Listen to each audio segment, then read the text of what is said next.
ಭಾರತೀಯ ಮೂಲದ ತಂದೆಯ ಮಗಳು ನಾಸಾದ ಗಗನಯಾನಿ ಮಹಿಳೆ ಸುನೀತಾ ವಿಲಿಯಮ್ಸ್ 27 ವರ್ಷಗಳ ಬಾಹ್ಯಾಕಾಶ ಸಾಹಸ ಸೇವೆಯಿಂದ ನಿವೃತ್ತರಾದರು.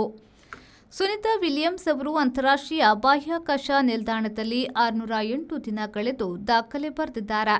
ಹಾಗೆಯೇ 62 ಗಂಟೆಗಳ ಕಾಲ ಆಕಾಶ ನಡಿಗೆ ಇಲ್ಲವೇ ಬಾಹ್ಯಾಕಾಶ ನಡಿಗೆ ನಡೆದು ದಾಖಲೆ ಬರೆದಿದ್ದಾರೆ.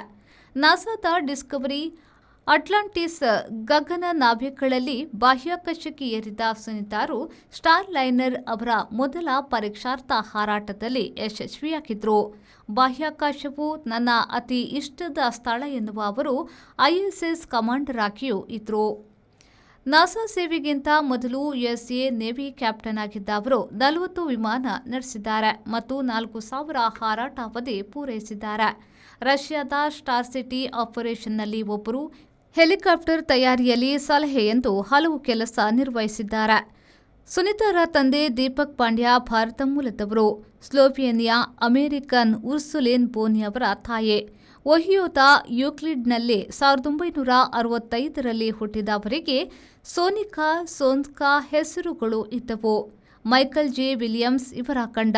ಅವರು ಕೂಡ ನೇವಿಯ ಸೇನಾ ವಿಮಾನ ಪೈಲಟ್ ಆಗಿದ್ರು.